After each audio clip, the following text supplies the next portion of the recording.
you are with me, Kamarul, and today we are here in Kuala Perlis. This is such a wonderful place. You can see the sunset from here, and today I am going to explain to you about the three main components of photography.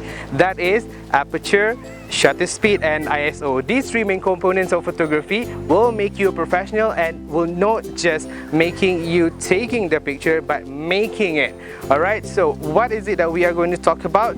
It is something that related to the exposure of light, the amount of light that can go through your lens and hit the digital sensor. That is the definition of exposure. Exposure is the amount of light that penetrates through your lens and hits the digital sensor in your camera. So by setting this manually, you will get the best picture from your camera. And if you want to know more, stay with me. Okay, the first component of photography is aperture. Aperture is the opening in the lens that allows light to go through into your camera. So when you have bigger openings in the lens, meaning that you have more lights that penetrate into your camera. And if you have smaller openings in the lens, it will reduce the amount of light that are able to penetrate into your camera. Okay, so how do you use this aperture in order to get great photograph? That is by, when you adjust the aperture, when you open it wide, you will have shallow depth of field, meaning that if you want to take a portrait of someone, then you use the wide settings of aperture, then you will have very limited, or shall we call it shallow depth of field, meaning that only certain length or distance from the lens that are in focus and the background is out of focus. And if you are using a smaller opening of aperture, you will have deeper depth of field, meaning that you will have a bigger or a distance of focus to your picture than you have. Say for example, you want to take picture of a photograph of a landscape. You want to take picture of, say for example, the sunset. So you will have you will have a sharp image from in front of the lens up to the sun. All right. The next component of photography is shutter speed. Okay, shutter speed is the amount of time that the openings in the lens open and exposed to the light. So you can have either very fast shutter speed or low shutter speed.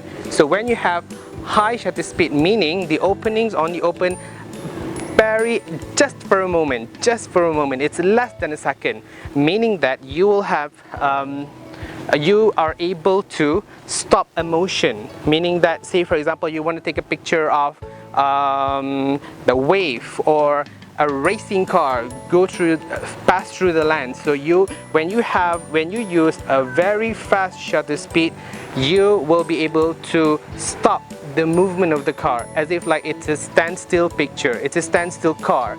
Okay, and on the other hand, if you use a very low shutter speed, meaning that the opening of the openings of the lens opens for, say for example, a few seconds, you are able to capture the movement of a moving object. Say for example, you want to take a picture of a running river. So if you use a low shutter speed, then you are able to capture the movement as if like the river still moves, although it's a still photo.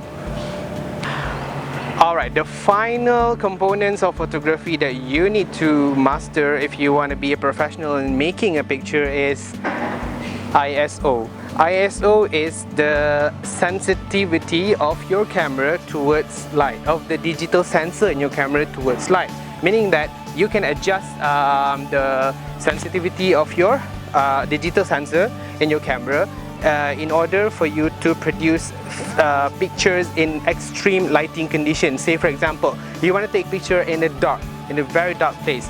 So you have reached your aperture and shutter speed limit.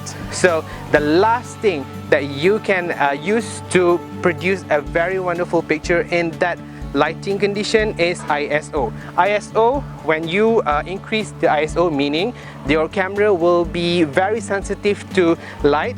Hence, a little light can actually be, say for example, amplified in your camera and produce a wonderful photo. But you have to bear in mind, ISO is a very dangerous setting to use, because if you increase it too much, it will reduce the quality of your picture.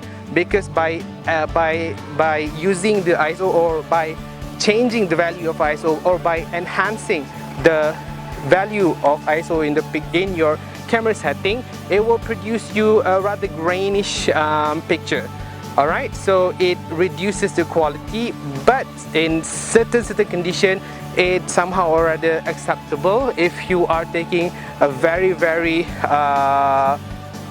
a picture in a very dark place. Alright, so these three components that I have explained to you is aperture, shutter speed and ISO. It makes the exposure triangle, and if you are able to master these three components, you will be able to make a very wonderful picture like a professional. Remember, you're not just taking a picture but making it. So take off your finger from that auto mode and start using all these wonderful settings in your camera and produce a picture like